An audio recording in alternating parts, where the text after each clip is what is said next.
how did you get involved in basketball? Oh, I started off life as an apprentice, fitter and turner, and in those days you didn't get paid very much. You $7 and $6 a week. So, you know, I needed a bit of extra pocket money. My brother was playing basketball for the Demons in those days, which evolved into Nunawading Spectres and so on. Where was this? In those days we were playing church halls all over the place. So in 1960-62 I started refereeing. My first recollection was ringing up and speaking to a Henry Perazzo, and he got me to come along to a referees clinic cum school at the old YCMA or YWCA, I can't remember which one, which was positioned where the Arts Centre is now in town on St Kilda Road. Oh, really? And so... You were only a teenager? Yeah, I was just, 16 to 18 years old, and my... What made you want to referee?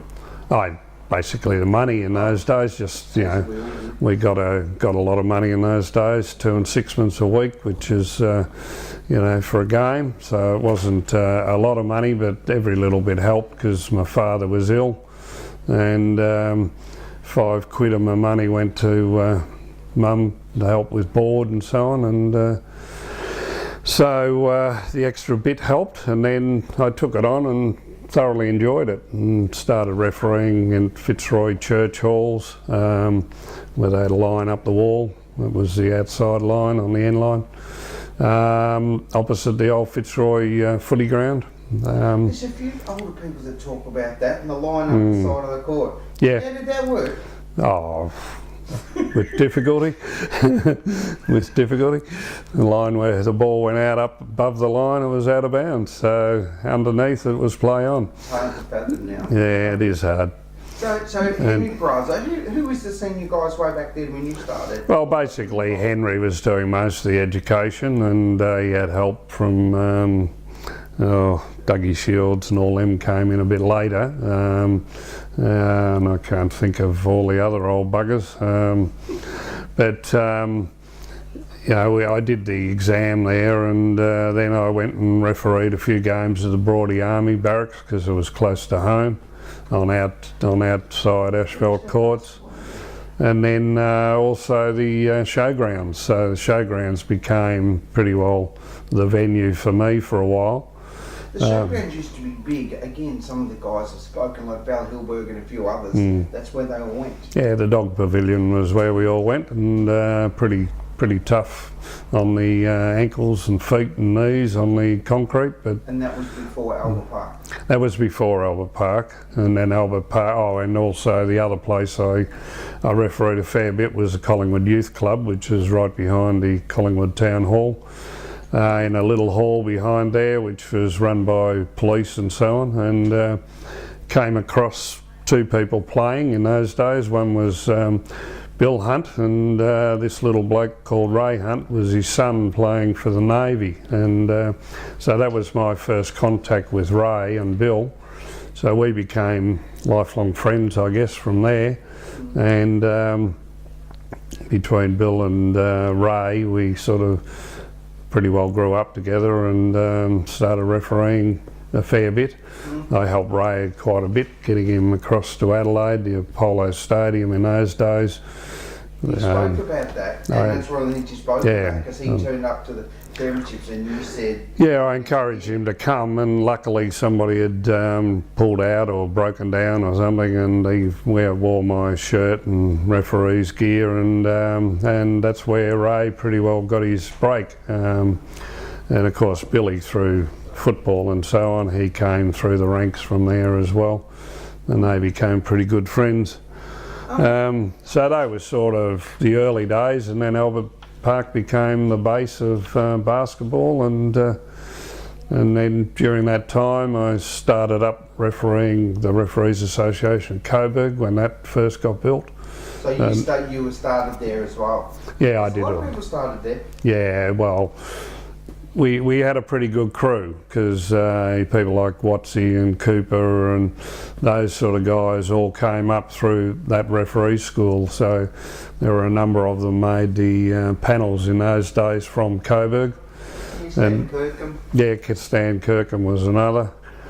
And then I moved across because I lived in Vermont, so I started up Nunawading, helped the Referees Association kick on there, and is that where Nunawading is now? Yeah, and then Neil took over after that. I just sort of helped out with all their schools. Ray and was so. the advisor there for a while too. Yeah, Ray was out there, and we all played, and and refereed, and had good fun in those days, which was what it was all about. Exactly. Yeah. Involvement in basketball now? Nothing? Nothing at the moment. I gave it up. I sort of, I neglected my own career, which was teaching, and I became principal at Lionel Hall Community School, and it was pretty hard jumping on an aeroplane Friday nights and flying interstate and flying back in on a Sunday afternoon and then going back to work on a Monday with a lot of pretty tough kids that were involved in drug and alcohol and mental health and juvenile justice and you name it. So trying to mix the two became pretty difficult. Plus, not to mention the family. Yeah, well that's right, and I had to give some time back to family, and 50 years of basketball refereeing and executives and so on, I thought time was right to give it away. And I'm one of those people, when you get out and you really don't look back. So you've got no desire to go back at all? Not really. I've sort of lost the passion, I think. I watch the odd game on TV and I get a bit frustrated with some of the officiating, but in general, nothing's changed. Yeah. Well, that's a good segue to the next question. How's basketball changed then? From the time you've been in it? Oh, look, I was extremely lucky. I was probably a mature age referee when NBL started, so from that point of view I wish I'd have had the opportunity of being younger when the NBL hit the headlines. But I've seen basketball grow from Southeast Conference to championships interstate to the NBL evolving and the WNBL evolving and growing up with it. And I was very fortunate, I guess, to sort of be at my peak, I think, at that time. And, I was lucky enough to do 25 grand final series straight, which, was probably one record. It'd be tough to break. And then referee of the year 13 odd times. And so from that point of view, I saw basketball go from church halls through to the tennis centre and refereeing the open air game with packed sellout crowds of 20 odd thousand people. So they were the great days. It was pretty big in the 90s. Oh yeah, huge. And officiating, like I know you did all your elite stuff with 2-person and later on it came into 3-person. What else probably changed a lot with officiating from the time you started to the end?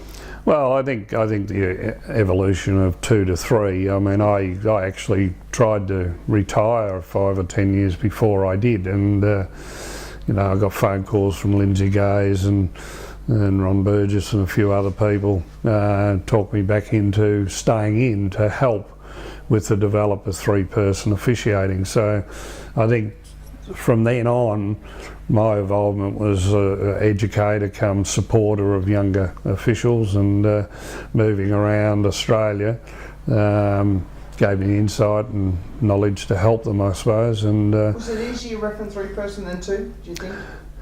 In the early days it was tough because you're dealing with a lot of very younger people coming into the game much earlier than they normally would have, but they didn't have the opportunity because people like Ray and Bill and John weren't retiring, and I sort of at least knew when to get out, and I think I got out just at the right time from my own personal opinion. But that evolution was massive. Going country, I mean, most of my life was driving Tuesday night, Thursday night to finals at Bendigo and Kerrang and Swan Hill and all over Victoria helping country officials, and I can sort of hang my hat on, in those days helping out a lot in the country Victoria and having So great did you times. Did you do the country circuits and that like they've got now? Yeah, their country tournament in Melbourne was huge, and that's where Rod Bush and those sort of people grew up and came into the ranks of officiating, and were given their first opportunity, and then people like Rod then evolved and came into the VBRA and so on, and there were some great referees came out of the country Victoria, and others just didn't have that opportunity because of the distance, you know. It was very hard. I remember when I first come on, you had people like Frank Smith, you had Kay Hart, and even Timmy Mills, the Bacons. Yep. Yeah, and the same was for the players. I mean, you had young kids driving from, you know, Mildura and Swan Hill and Wangaratta, and you know, and you only have to sit back and look at some of the champions that have come out of country. Well, speaking of that, good segue. Players, coaches, characters. Who are some of the characters that stand out in your career? Oh, you had the Bill Palmers, who were terrific people, funnily enough. A lot of it was show on court. You know, Bruce had white line fever, like a number of them in those days, and but at least at the end of the game you could tech foul him, you could send him off the court, you could send him to the club rooms, and at the end of the game you'd have a beer with the bloke, you know, because... It's certainly different. You had the different characters, didn't you? Brian Goorjian, Bruce Palmer, and then Lindsay Gage. Brian Curl, yeah. Yeah, well, yeah, interstate guys. You know, you got some real characters that were around, but you know, you mentioned Brian Goorjian. I mean, my first contact with Brian was through his father. I went to the States an 8-week, well, it was around the world tour with the Australian basketball team, and first person I met in one of the in LA was Brian Goorjian's dad. And then, you know, a few years later out comes his young son, plays for Melbourne and superstar player, and now a much better coach. So those sorts of people are friends, and friends for life. You know, you have your ups and downs with them, but at least in those days we all ate together, drank together and had good time together. Whereas nowadays they play for sheep stations and don't talk to each other. Exactly. Funny memories, you've probably got plenty. Have you got one that stands out through your career as a referee? Oh, look, probably the one that stands out to me is Ray Hunt and I had to fly to Boondall Stadium to do an NBL Grand Final up there, and we got on the plane in Melbourne. Melbourne plane was running a bit late. We went to land in Brisbane. Didn't happen. There was an electrical storm happening, so they flew us up to Rockhampton. We hit Rockhampton and we're panicking then because the game was supposed to start at 8:30 and we're in Rockhampton at 7:30. So many phone calls later, we finally got through to somebody and they said, no worries, just relax, you know, the plane's coming back. So it did. We land on the tarmac in Brisbane Airport. We're met by a police car and a police escort and Bob Lambourne. And Bob Lambourne was a terrific mate of mine, and Bob was the emergency referee for the game. But both coaches decided they wanted to wait for the two referees, and so we got off the plane, we jumped into Bob Lambourne's car and scream off, pouring rain by the way, after the storm, and we got a crowd waiting at Boondall to see this game start at 8:30, and by this time it's 8:30 and we just got off the plane. And anyhow, we start screaming down the main road, and suddenly the lights change and the police car decides to better pull up, and Bob Lambourne decided he didn't want to pull up and he ran straight in the back of the police car. Oh. So Ray and I were shaking around. Luckily we weren't injured. Anyhow, we cut a long story short, we got to the stadium about 3/4 an hour to an hour late. Crowd were a bit agitated by then. Sellout crowd of you know, about 20,000 I think they had there. Who was the game between? That was Brisbane and Adelaide, and it turned out we got changed and got on the court and naturally got the mandatory boos from the whole lot of people because we'd held them all up. The referees were the ones late. Anyhow, refereed the game. It went into 4 overtimes. It was You would have finished over the midnight. we finished at 1:30, 12:30, quarter to 1 in the morning. Sorry. Greatest basketball game you've ever seen in your life, and Adelaide lost, so wasn't too popular. No, I think Adelaide lost. I think it was in those days. So that was pretty exciting, but also pretty horrendous as far as. The poor old police commissioner, the guy that approved it, got into very serious trouble, including Bob. They were going to charge Bob at one stage, but luckily things got smoothed out because Brian Curl had a lot of contacts in those days. That's unbelievable. Over your career, is there any call that stands out that you quite possibly might take back? I'd never take it back, not this call, but I was refereeing the final between Adelaide again, and Adelaide seemed to feature in a few of these, but Adelaide and Wollongong in the Wollongong Stadium, and again an overtime circumstance in the final, and it's the first championship the Wollongong have ever won. Last call of the game, 3-point shot went up and Adelaide fouled.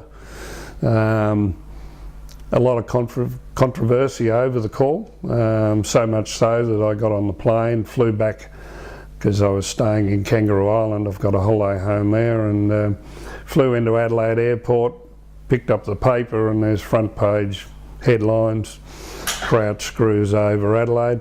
And luckily the replay was played over and over again, and Boddy Nodge, who's terrific media person in Adelaide, good friend of mine funnily enough, but loves canning officials, had me baked basically until Gary Fox had a good look at it and came up trumps on the call. But one of those calls that you've either got to make or you don't, and you pray like hell that it's come up trumps. And so to this day I'm still recognising Adelaide as screwing Adelaide over on that game.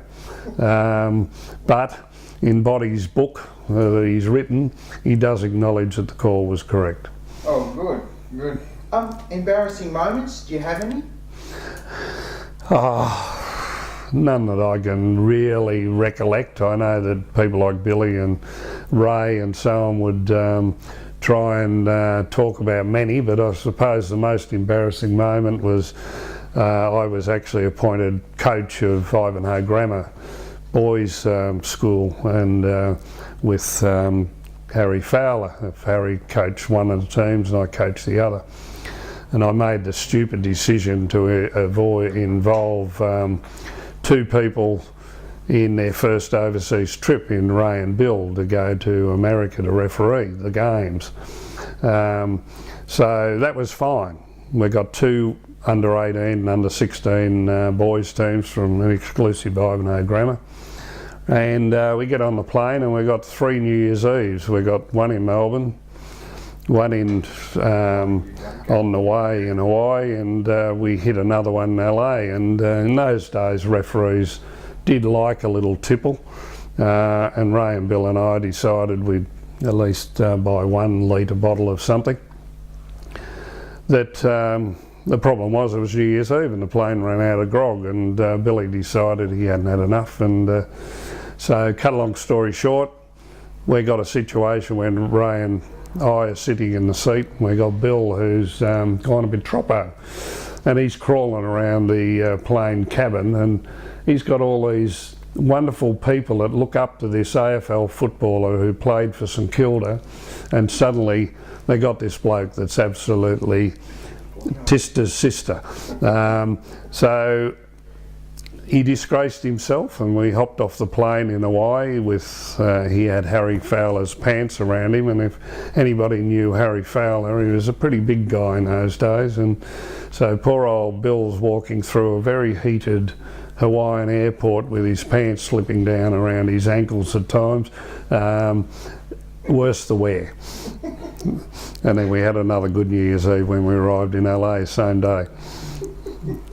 Unbelievable. So that was embarrassing. It was, it would have Yeah. been. Officiating, you've obviously refereed with a lot of elite referees. Who did you most like refereeing with? Look, I was fortunate enough to see Henry Prazo officiate, and Henry was pretty big in those days. He was travelled at about 22 stone, and he was only a short bloke, but he was a top official, but he was in his very olden days. Then we had John Holden, who was refereeing, and John I admire and I look up to John so much. We worked a number of finals together and toured overseas, and I did the LA Olympics with John.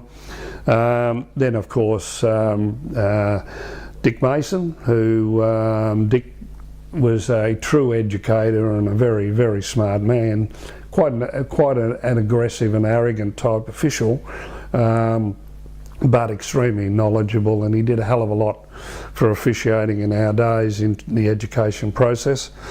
Then people like Gordon McGough, Carl Brooks, and I could write a book, you know, Jeff Weeks, if you start going into state, the Bobby Lambournes and the Shieldsies in New South Wales and the McGoughs, Goffey and so on. So terrific referees, Howard Nixon, they all had their silly idiosyncrasies, but probably as far as a pure referee goes, John Holden was a class above most. He was recognised worldwide in those days, and then along came Bill and Ray, who became very close friends of mine, and we worked a lot of basketball together, and it was nice to get games with them because you knew what was happening across the court, whereas a lot of other people, you'd get the odd call coming out of the blue that you had to sort of try and settle an irate coach or player or whatever. So you can trust them. Yeah, it was more about who you felt comfortable with. And people like Weeksy, you know, did a million games with him, and you knew what you got across the court and so on. Is there anyone that you couldn't ref with?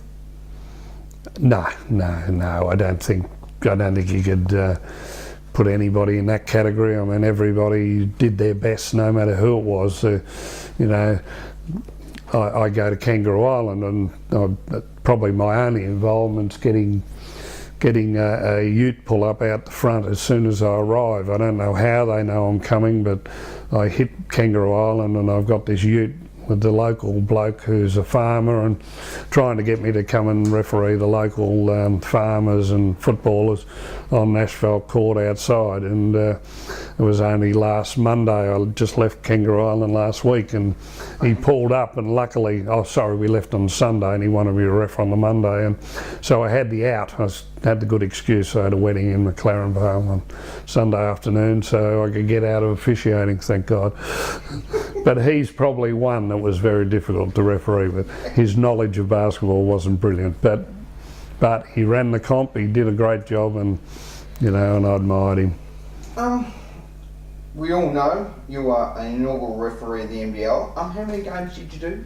I ended up officially 803, but I know I did more than that, but 803 was what I went out on. That'll do. Yeah. And why did you retire? Twofold: work. The body was starting to give out. They were getting harder, and also there were a lot of really good young people coming through, and I just figured time to go. And I was lucky enough that the NBL gave me a swan song around the country, so I went to every state and had a bit of a going away, which was really, really nice in those days, and they looked after me. Women's National League, you were the referees commissioner. For how long? 21 years, WNBL. Had a lot of involvement with women over the years with officiating.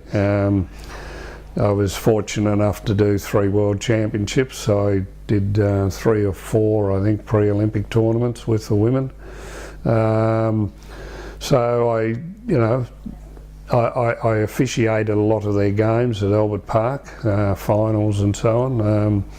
So yeah, I was pretty well respected in the women's ranks, and a lot of the players are really good lifelong friends.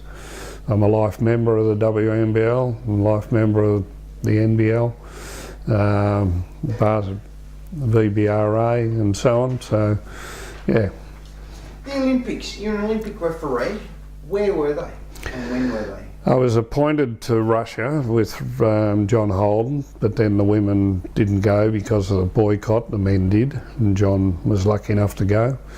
I was appointed to the LA Olympics, was 84, and I did the pre-Olympics prior to that in Cuba, so I was fortunate enough to go to Cuba in the same year. And then I did a couple of other pre-Olympics, Seoul and where's the other one? I forget all these places I went to now.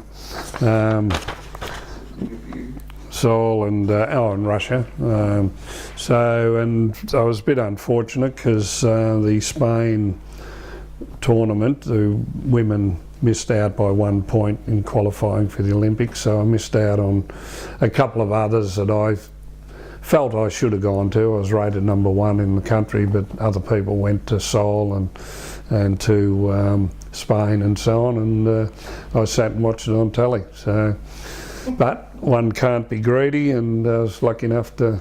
You went to one? Yeah, and I did the Men's World Championships in Colombia, and was fortunate enough to do the semi-final between Russia and USSR, and then I did the bronze medal game with Yugoslavia and Spain, which ended up a absolutely blinder of a game. For the men or the women?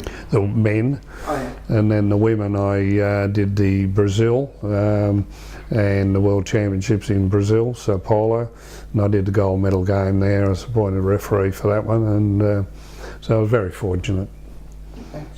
And LA Olympics, so it was emergency for the women's gold medal game, and did the 5-6 men playoff game.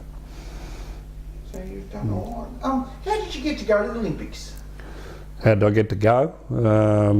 I was appointed. I did the Cuba tournament, and fortunate enough to have Fidel Castro sitting opposite in that tournament, and the women qualified there. So I was appointed women, and John was appointed as the men's referee. But they weren't exclusive. You could do men and women, so I did a number of men's games, a number of women's games, along with John, and so that was my claim to fame. It wasn't the greatest Olympics because of the sparse area of LA. You basically only got to see basketball, and we were fortunate enough to go to the opening ceremony, and we were flying over the stadium at the closing ceremony back to Melbourne, so they fly you out pretty quick. So the days of sort of going to an Olympics and seeing a lot of other events, you couldn't do it, unfortunately.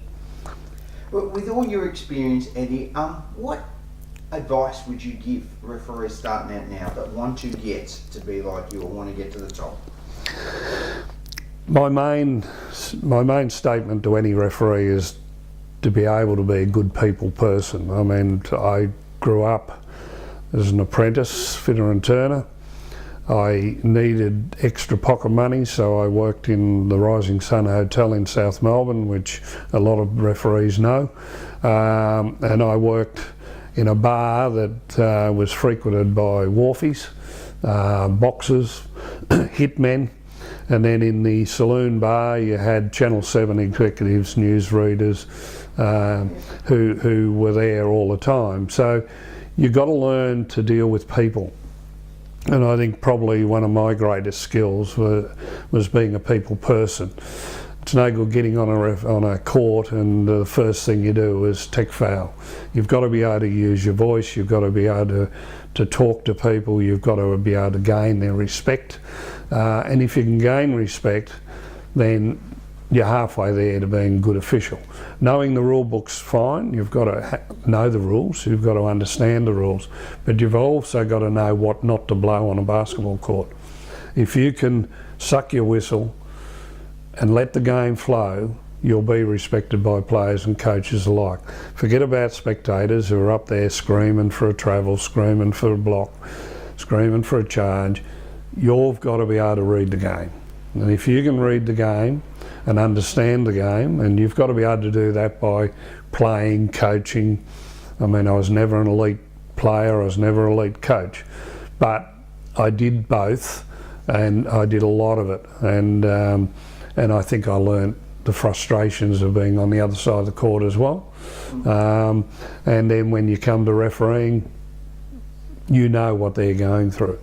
So that'd be my number one advice: learn to deal with people. You mentioned about rule knowledge. What were you like with your rule knowledge? I never failed an exam, but I had to work hard at it, and people like Bill and Ray and I made sure